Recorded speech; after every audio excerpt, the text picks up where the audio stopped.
não sai. Hoje eu internei meu carro, segunda-feira, Deus meu. A fé é que nós precisamos ter, e a fé não precisa ser tão grande. Eu queria ter a fé do pastor Adelino.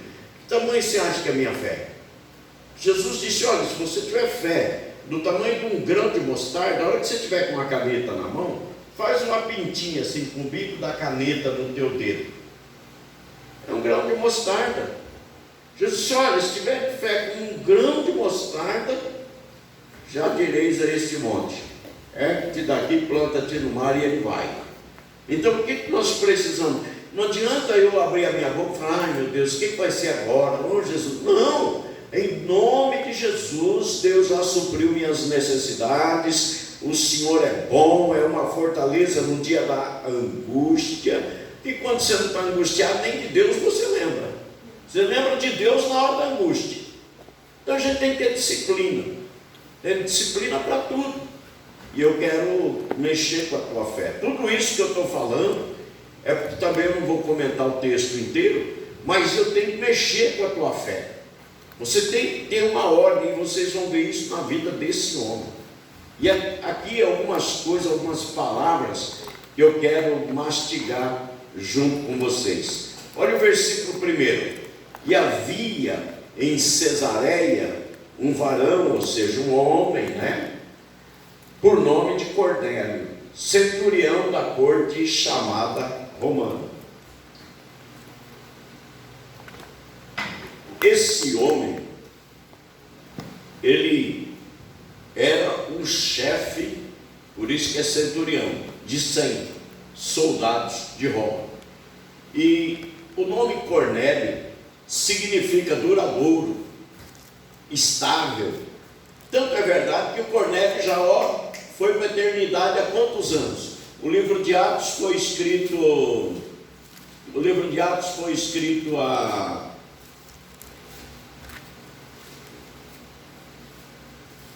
Para mim não errar, eu vou pegar aqui, não chutar.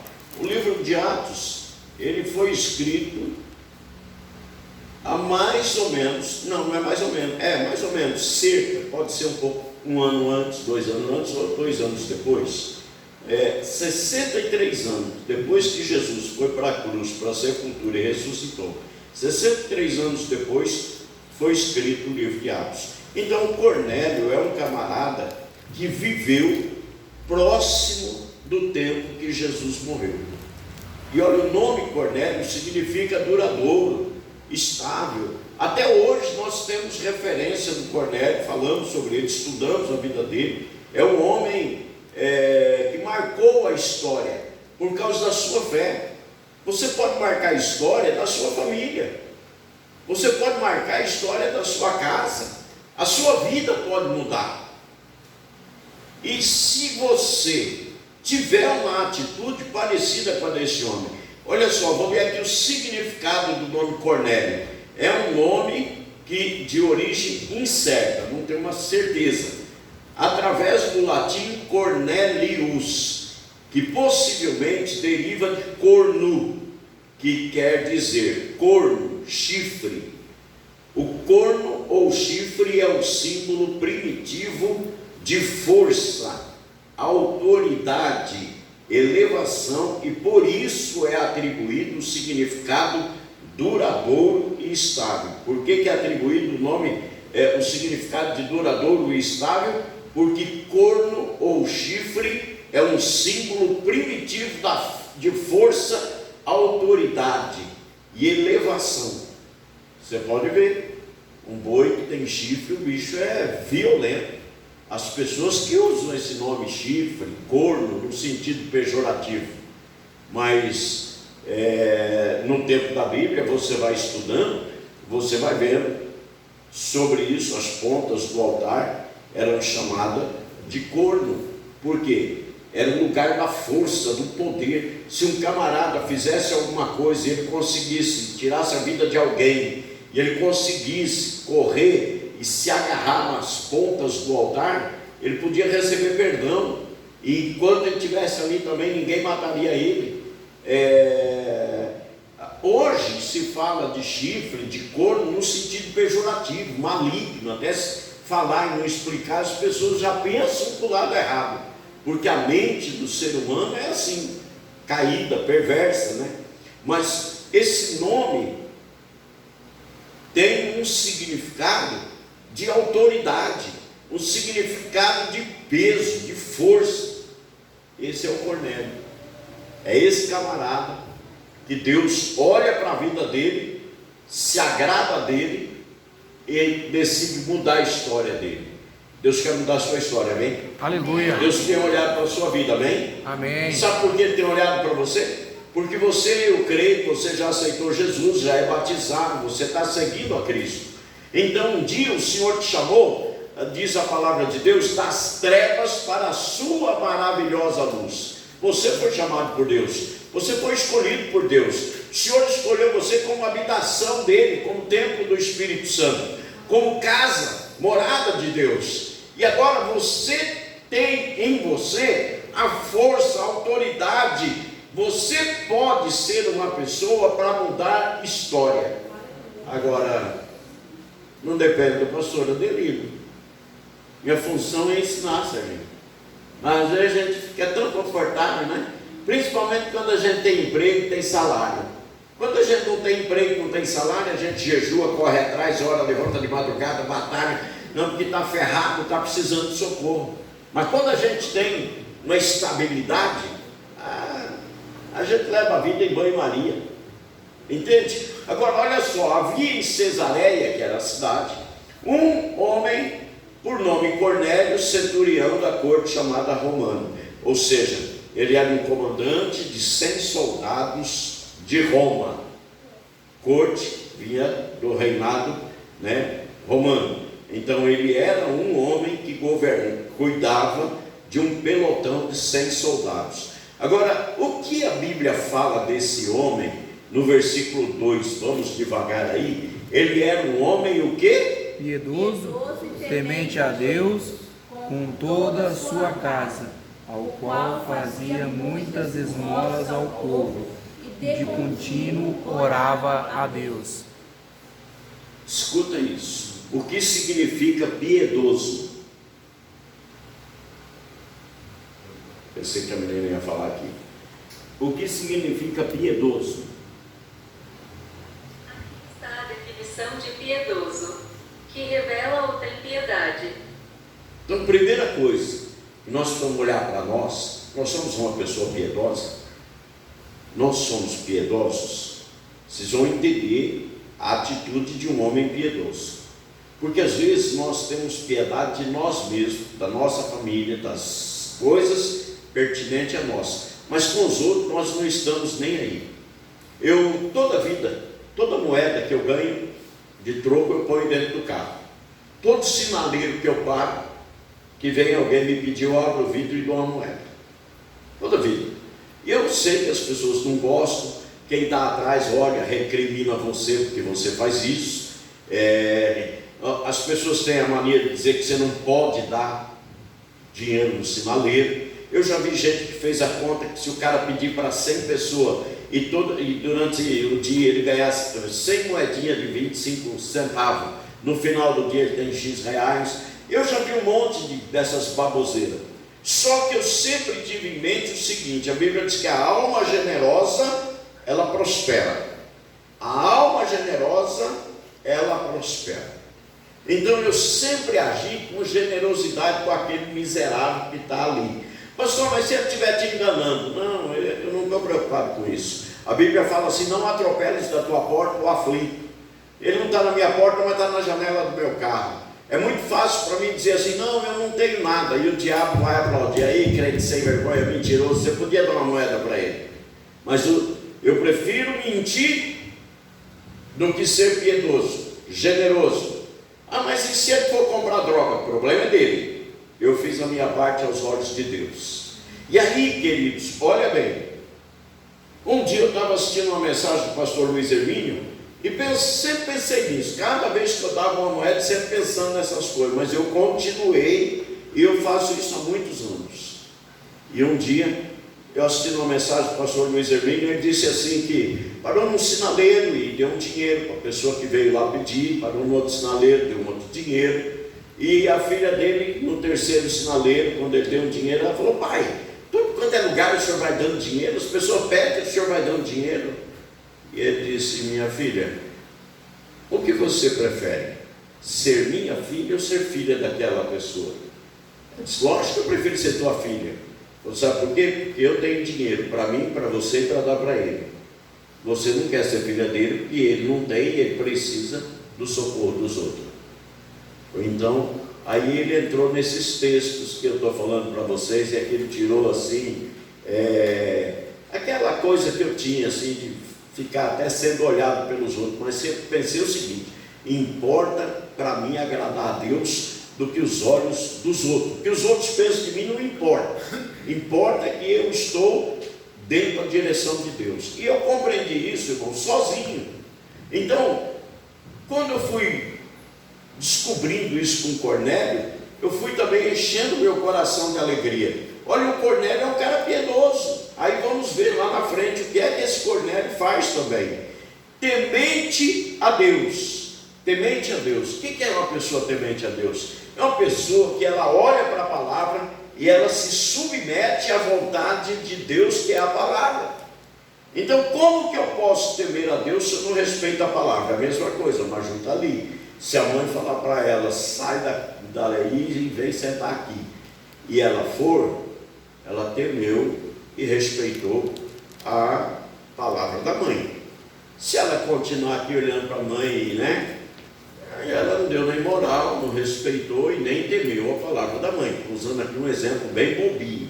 Então isso é temor. Às vezes eu conheço a palavra, eu sei o que a palavra diz para mim, mas eu fico preocupado em agradar os outros, os olhos dos outros, fazer como os outros querem, mas não faço como eu devo fazer aos olhos daquele que é o Deus da minha vida, a quem um dia também eu vou prestar conta da minha vida. Então, amados, o Cornélio é esse homem, temente a Deus, mas não é judeu, não é da terra de Israel. Ele está na terra de Israel prestando um serviço ao governo de Roma, mas ele não tem os princípios ao pensamento de Pedro dos judeus. Só que ele era muito mais do que os judeus. Os judeus estavam na lei e o Cornélio estava nos pés daquele que é Deus e abençoa. Agora, olha bem, ele era temente a Deus com toda a sua casa. Preste atenção, quando tu é temente a Deus, a tua casa te copia. A tua casa te copia.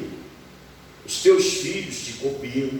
Não importa, você errou lá para trás, fez tudo errado com a tua vida, muda aqui. É a mesma coisa que você tem uma terra. Naquela terra só dá carrapicho. Só dá carrapicho. Limpa aquela terra e planta alface lá. Vai colher alface. Então eu digo sempre para as pessoas: a nossa vida é fruto daquilo que semeamos aqui. Semeamos aqui, estamos colhendo aqui. Mas se aqui eu mudar a semente, quando eu chegar aqui eu vou ter uma colheita segundo essa semente que eu plantei aqui. A semente passada me deu a colheita de dor até aqui, mas aqui eu mudo a semente e eu começo a ter uma colheita de vitória ali. É escolha, é decisão.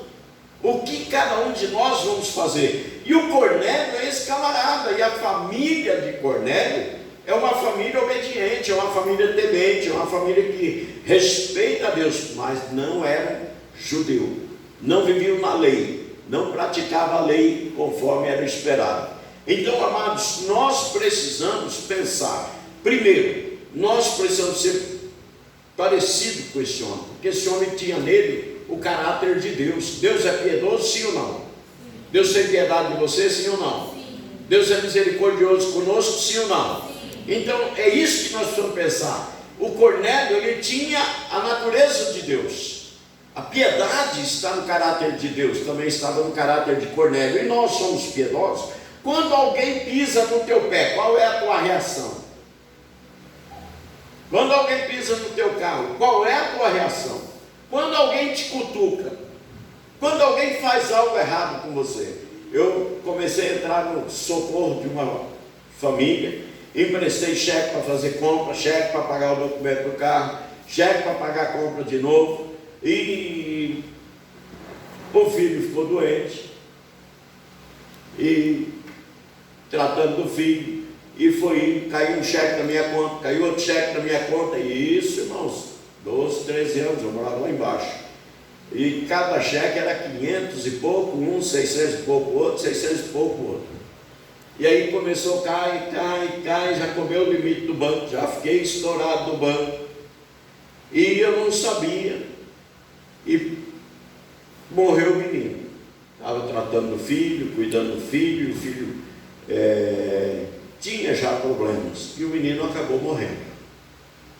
E quando o menino morreu, passa uns 3, 4 dias, a imobiliária foi lá em casa e falou para mim, eu já estava com uma dívida deles de 1.800, 1.900, eles quebraram quase 2.000. A imobiliária chegou lá em casa um dia e falou para mim, até o Rafael mesmo que foi lá em casa, pastor, ó, aquela pessoa lá que o senhor avalizou a casa dele, e também foi bom, porque eu já sabia, a Bíblia fala em Provérbios 6,6 que você não deve avalizar, né? Mas a gente pensa que é muito esperto. Aí daí para cá eu tive outras oportunidades de avalizar, mas nunca mais avalizei. Nunca avalizo para ninguém. Não avaliza para os outros, não dá o teu cartão de crédito, não dá o teu talão de cheque, não ajuda, não entra na luta do outro. Não, pega 100, 200 e dá. E vira as costas, fala, eu dei. Mas não enfia teu nome se você não tem dinheiro para suportar aquilo lá depois. E aí quando ele veio, eu falei, ó, me faz o seguinte, a dívida com a imobiliária era 2 e pouco, e mais do que eu já tinha, a 4.000 e pouco. Falei, ó, me dá um tempinho aí que eu vou vender um negócio aí, que eu já resolvo isso. Aguenta aí, dentro de uma semana eu resolvo. Olha, parece uma coisa, irmãos, eu estava um dia saindo aqui da igreja, subindo um cara a pé, e ele parou, olhou assim, eu tinha um Logos, aquele loguinho que eu fiquei 6 anos com ele, olhou assim, parou e falou, moço, o senhor não vende esse carro não? Eu falei, vendo, estou doido para vender o carro para resolver o problema, parece, Deus mandou ali para resolver também, para me ajudar. Ele falou, tem um amigo lá em Prudente, está doidinho para comprar um carro, e um carrinho desse para ele, liga para o teu amigo, manda o cara vir, o cara já veio, comprou e pagou. Pedi 6 contas, ele pagou 5.500. E eu cobri a conta do banco, saí daquela situação que já estava gerando juros, e fui na imobiliária e paguei a imobiliária. E fui até eles e falei, vocês não me devem nada. Eu já estou, a situação de vocês eu conheço, vocês não precisam sair da igreja, mas saíram. E vocês não me devem nada. Onde eu encontro eles, vou de encontro, pergunto por cada membro da família, converso com eles normal, porque eu disse para eles que eles não me deviam nada. Eu sabia da situação amarga que eles estavam vivendo. Aí, queridos, eu não estou me colocando aqui para mostrar para você que eu sou melhor do que vocês, mas eu cometi um erro. Coloquei o meu nome para garantir alguém. O próprio Deus já disse que não é para fazer isso. E como eu fiz já na desobediência a Deus, então mais correto era que eu temesse a Deus e não tivesse uma indignação contra alguém que já está ferrado na vida.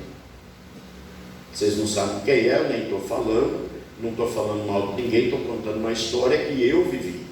Então, amados, o Cornélio é um cara piedoso e temente a Deus. Eu olho e penso que eu também preciso ser assim. Hoje é duro, hein? Quando você tem que jogar um carro fora para resolver o problema dos outros. E aí aqui entra a hora. Eu podia ter ficado com raiva, com a cara virada. Não, até uma vez ou outra eles aparecem de vez em quando aqui na igreja.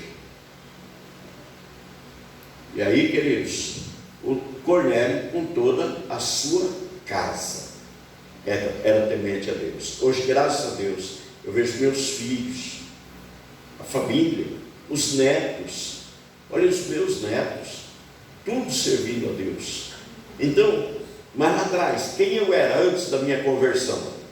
Eu não gosto de ficar falando, fico até com vergonha de falar. Eu já fiz coisas que nunca ninguém soube. Eu tenho vergonha do meu passado. Porque às vezes você olha para mim e fala, puxa vida, não é bonito, pastor Adelino, falar isso. É, mas você não sabe a semente ruim que eu semeei aqui, o que eu chorei aqui, quanta dor eu tive aqui. Mas eu decidi que eu mudaria a semente para ter uma outra colheita. E coloquei uma ordem, uma disciplina na minha vida. Irmãos, então Cornélio, ele fazia muitas, o quê? Muitas esmolas.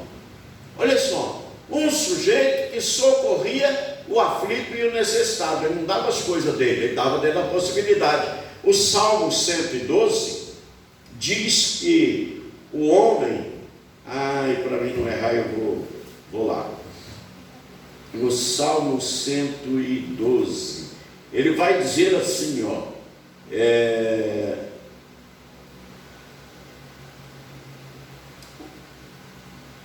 eu ler um pedacinho aqui para achar com vocês. Ao justo nasce luz nas trevas, no tempo de adversidade, de escuridão, de aflição, uma pessoa que é justa. Quem é justo? É aquele que entregou a sua vida a Jesus, foi lavado no sangue de Cristo e continua andando com Cristo e obedecendo. Olha, ao justo nasce luz nas trevas, ele é piedoso, misericordioso e justo. Eu tenho um testemunho grande disso aqui também, só que hoje não vou falar sobre isso. Mas o justo, ele é piedoso, ele é misericordioso e ele é justo. Deus é justo. Deus nos deu perdão através do seu Filho, ele nos justificou. E Deus é piedoso e misericordioso. E ele diz que nós, quando somos justificados por Cristo, lavados no sangue de Cristo, também somos justos, somos piedosos e somos misericordiosos. Sabe o que é misericordioso? É alguém que tem misericórdia de outra pessoa. Quando você vê alguém que você gostaria de fazer isso por fulano, mas não consigo fazer, vai orar por aquela pessoa, começa a orar. Em 1 Coríntios, eu não vou me lembrar agora, mas acho que é 1 Coríntios capítulo 11, versículo 11, a Bíblia diz que a tua oração sobe diante de Deus e libera o poder de Deus sobre a pessoa pela qual você está intercedendo. Deus sabe fazer melhor do que eu. Deus sabe fazer melhor do que nós. Não posso fazer nada. Pode orar, pode pedir a Deus, pedir pela salvação, pedir, clamar. O Cidinho vem aqui de vez em quando, eu vejo ele, estando aqui, eu oro por ele, pergunto sempre para a irmã Edna, oro todo dia por ele, e peço para Deus explodir aquele tumor para fora e cicatrizar aquele negócio. Se Deus vai fazer isso eu não sei, mas se Deus fizer, eu já tirei até foto daquele tumor, porque um dia eu tenho a prova de que o Senhor fez esse milagre. Então, amados, olha bem, bem irá o homem que se compadece e socorre. Aqui diz empresta, mas na verdade não é emprestar, porque Deus ele não te autoriza a emprestar e ficar esperando. A Bíblia diz que quando você fizer alguma coisa por alguém, não espera nada em troca. Faz, seja liberal. E ele vai dizer aqui, dispõe as suas coisas com juízo. Eu não tive juízo, porque eu não tinha condições de pagar. E eu vendi um carro que eu tinha para poder resolver problema que eu mesmo arrumei. Eu sofri, minha mulher sofreu, passamos por dificuldade, tinha que ficar pedindo carro, carona, por causa de um erro meu. Então o justo, ele faz as coisas com juízo. O juízo.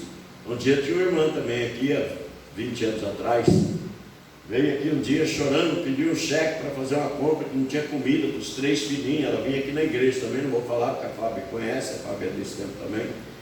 E eu emprestei um cheque, 250 contos, 20 anos atrás. Ela fez compra do econômico, acho que o cheque era para 60 dias. Passados 60 dias, lá vem a bendita, com um dinheirinho na mão, assim, contado, chegou aqui cedo, 7 e pouco da manhã. O senhor, não, o dinheiro está aqui, bom, abriu assim, 250 contos, e o senhor não precisa nem se preocupar, pastor, eu conheço deposito para o senhor lá no banco, o senhor não me dá um outro cheque para mim fazer compra? E o senhor nem se preocupa, eu vou fazer compra lá no econômico, já passo no banco, deposito para o senhor. Poxa, não vi nada errado, estava aqui comigo já há um bom tempo. Sabe o que ela fez? Fez compra, não depositou dinheiro, passou uns 15 dias, o econômico me ligou, 250 conto devolvido. Eu estava trabalhando aqui, não tinha, aquilo quase não tinha povo, quase não tinha gente, não tinha receita, a coisa era amarga. O que eu tive que fazer lá? Correr lá no Orlandinho. Já fiz muita burrada, gente querendo ajudar os outros. Cheguei no Orlandinho, eu vou pagar você, não sei que jeito, seja de 30, de 50, mas olha, aguenta eu aí, aguenta, pastor, pode ficar tranquilo. Não foi muitos dias, venceu o outro de 250, que ela tinha feito outra compra. Então o rombo foi de R$500, com juros e tudo, deu 700 e poucos reais. E ela nunca mais voltou aqui na igreja. Às vezes passam lá na frente de casa, pastor Adelina, paz do Senhor, eu faço Senhor, filha, tudo bem? Tudo, pastor, o senhor é uma benção, eu penso, eu sou mesmo. Além de ser uma benção, eu sou bobo. Né? Porque eu nunca cobrei a conta, porque eu não sabia, não, cobrar eu cobrei, pedi, me socorre, vamos pagando aqui lá devagar, eu pago um pouquinho, você paga um pouquinho, vamos liquidar. Que era nem moral para mim. Então, irmãos, nós precisamos entender isso. A gente pode ser esmoleiro, pode ser uma pessoa que ajuda, que socorre o pobre e o necessitado, mas a gente não pode envolver a nossa vida com a vida dos outros, porque onde você, às vezes Deus está querendo acertar algumas coisas com aquela pessoa e você entra no meio. Sabe o que acontece? Você fica no lugar daquela pessoa na luta, e ela tem que aprender a fazer o que você faz. Ela tem que aprender a ir para a igreja, ela tem que aprender a orar, ela tem que aprender a estudar a palavra, ela tem que aprender a obedecer a Deus. Cornélio é piedoso, vou correr agora um pouquinho, ele é temente a Deus com toda a sua casa, o qual fazia muitas esmolas ao povo, e de contínuo ele fazia o quê? Orava a Deus. Ele era contínuo. Se eu sair daqui para Prudente e resolver parar ali no posto da estrada, eu chego em Prudente? Não. Esse é o teu problema. Você começa a orar, você faz voto com Deus, você faz propósito com Deus, mas depois de uma semana você para. E às vezes é assim, você para hoje não deu, mas amanhã eu vou começar, e amanhã você não começa. Eu vou botar uma mensagem no grupo da igreja, meia hora, de Edward Bonds, falando sobre a oração. E o tema da mensagem é: estamos tão ocupados para orar? Talvez você é uma pessoa que é tão ocupada que você não ora. Seu tempo de oração e a tua vida de oração é medíocre. Não fica chateado comigo não, eu tenho que mexer com a tua fé. Agora, pensa o que esse homem está dizendo, o que a palavra de Deus está falando sobre esse homem. Ele era um homem contínuo na oração a Deus. Este, quase a hora nona do dia, viu claramente numa visão um anjo de Deus que se dirigia a ele para ele e dizia, e o chamou, Cornélio. Olha, ele viu numa visão, e a hora nona do dia era 3 horas da tarde. 3 horas da tarde o dia está claro, o sol ainda está quente, e o anjo, ele vê um anjo, e o anjo chama ele pelo nome. Você acredita que Deus conhece você? Deus conhece, viu, velho? Deus sabe quem é você, quando você é enrolão, quando você maceta coisa, finge que você ora e não ora, quando você diz que está lendo a Bíblia, mas está mais enrolando no WhatsApp do que lendo a Bíblia. Deus sabe quem é você. O senhor tem certeza, pastor? Olha aqui, o anjo morava na casa dele? Não. Deus conhece você pelo seu nome. E tem outros exemplos na Bíblia aqui. Não dá para ir lá, que eu falei que ia ser tão rapidinho, mas não deu. Olha, já é 9:10. Vamos lá, vamos deixar o anjo aqui, ó. Deus conhece você, amém? Ele sabe teu nome, amém? Tu não finja que tu é crente, porque eu ministrei aqui quinta passada e fui ministrar num congresso lá em Epitácio, e Deus não me deu outra palavra, foi a mesma palavra. E domingo, para pregar em Prudente, eu agoniado, e Deus me deu a mesma palavra, que se não nascer de novo, não vai entrar no reino de Deus. Nascer de novo. Esse Cornélio é um camarada que não é judeu, mas é nascido de novo. Ele tinha a vida de Deus dentro dele. Olha só o que acontece. No versículo 4: este, fixando os olhos nele e muito atemorizado, ou seja, o Cornélio está orando, ele tem uma visão de um anjo, o anjo chama ele Cornélio, ele olha e diz que é Senhor, e ele está atemorizado, assombrado. Pensa você dentro do quarto da sua casa orando, e de repente um anjo aparece ali para você e fala para você: Cláudio, o que está acontecendo aqui? É natural acontecer essas coisas conosco. E aí, queridos, olha só,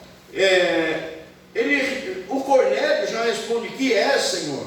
E o anjo lhe disse: as tuas orações e as tuas esmolas têm subido para a memória diante de Deus. Você já viu que se você tiver uma atitude, por exemplo, você traz a sua oferta, Deus não está vendo a sua oferta? É só você ler o livro de Eclesiastes, capítulo 11. Diz assim: lança o teu pão sobre as águas, e depois de muitos dias o achará. Versículo 8, 9 vai dizer assim: semeia de manhã, semeia de tarde, e não retires a tua mão, porque você não sabe qual é a semente que vai dar colheita, se a da manhã, a da tarde, ou ambas igualmente, tudo junto. Irmãos, eu fiquei a pé, e eu profetizava um carro na minha garagem, e eu dizia para Deus, hoje, eu acho que eu fiz, você lembra disso? Ontem, eu profetizava um carro na minha garagem, e eu dizia para Deus assim: Senhor, eu tenho 60 anos, e eu não vou pegar um carnê desse tamanho e enfiar no meu bolso para passar 5, 6 anos pagando um carro que eu não sei nem se eu vou ter condições financeiras de pagar. Eu quero que o Senhor me dê um carro, porque eu vi o Senhor dar um carro para o pastor Mário, eu vi o Senhor dar 2 carros para o pastor Mário lá em Dourados, quando eu morava lá. E eu fui falando com Deus, e fui profetizando. Isso começou, essa guerra começou no dia 26 de julho. No dia 13 de novembro eu recebi uma ligação. Foi quando eu ganhei aquele Honda Civic. Dia 13 de novembro eu ganhei aquele Honda Civic. Eu vim aqui na igreja, o presbítero Júlio estava mexendo nesse ventilador.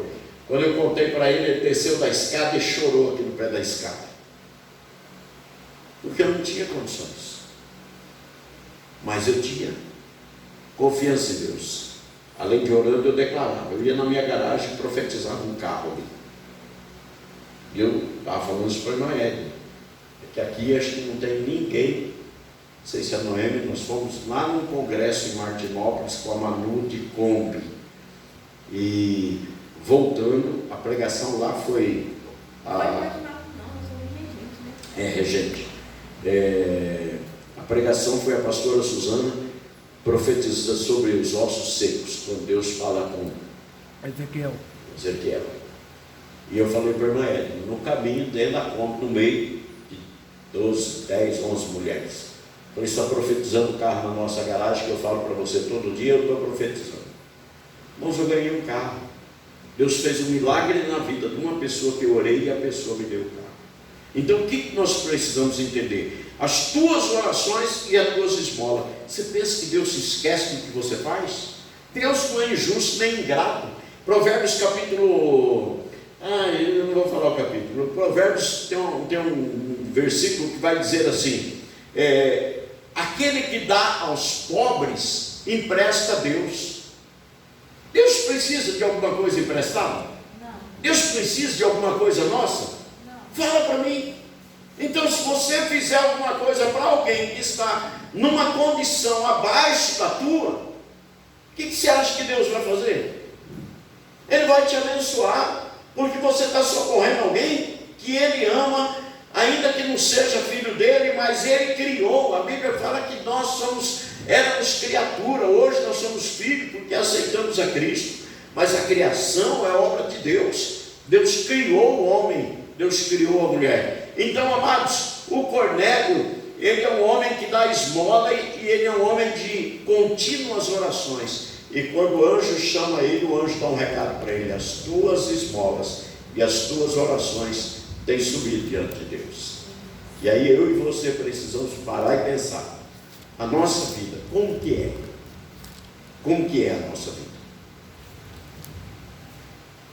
E aí, eu podia ir mais além, mas quando o anjo chega lá e dá uma ordem para Cornélio, diz: Cornélio, manda chamar Pedro. Olha, o anjo fala o nome do Pedro, a cidade, Jope, a localização da casa, na beira do rio, e diz para Cornélio mandar os homens lá, chamar o Pedro. E os caras, o Cornélio manda, os caras vão, chegam lá no outro dia, meio-dia. Quando eles chegam, Pedro está orando. E Deus tem uma tratativa ali com Pedro. E aí eles chegam e expõem o que aconteceu no dia anterior na casa de Cornélio. E Pedro diz: sim, eu vou com vocês, mas entrem para dentro. Era meio-dia, eles se hospedaram na casa de Pedro. Pedro disse: vamos, vocês dormem aqui. Aí eles foram no dia seguinte. Quando eles chegaram lá, tem uma família que não é judeu, vamos dizer assim, uma família que não é crente, na cabeça do Pedro, tudo ali. E Pedro ainda convida os amigos, os conhecidos, o Cornélio, os amigos, os conhecidos e as pessoas que ele amava. E o Pedro começa a falar sobre Jesus, e o Espírito Santo cai ali e batiza Cornélio, as filhas, e todo mundo começa a falar em línguas. Imagina o reboliço que não aconteceu ali. Então eu queria alimentar a tua fé, a tua esperança, a tua expectativa. Pelo amor de Deus, cria uma vida de oração. Seja uma pessoa piedosa. Não estou falando para você sair dando dinheiro na rua para todo mundo, não. Não estou falando isso, não. Seja uma pessoa piedosa. A oferta que entra aqui, o que a gente faz com ela? Reverte na pregação do Evangelho. Os dízimos que entram aqui, o que a gente faz com isso? Reverte na pregação do Evangelho. São 5 igrejas hoje mantidas. E tem aquele pastor que pregou aqui o outro dia. Eu já estou orando para Deus preparar uma casa. Ele quer vir morar aqui em Pirapó. E eu vou dar meus pulos na fé em Deus. Deus vai preparar uma casinha aí, um lugar para botar ele e a mulher. E eles vão trabalhar aqui com a gente, vão ajudar nós também. Então, tudo isso custa. E o que Cornélio fazia? Ele socorria um, socorria outro. Às vezes você pensa assim: mas eu não estou vendo ninguém que está precisando. Mas você colocou a tua oferta aqui. A tua oferta vai socorrer um necessitado que precisa de salvação, que precisa de Cristo, que precisa da ajuda de Deus. Amém, meus queridos? Amém, meus amados? Deus abençoe cada um de vocês. Eu vou encerrar. Pode ser que comece até a relampear e apagar a luz. Eu quero agradecer a Deus pela tua vida aqui hoje. Quero te convidar para se colocar em pé.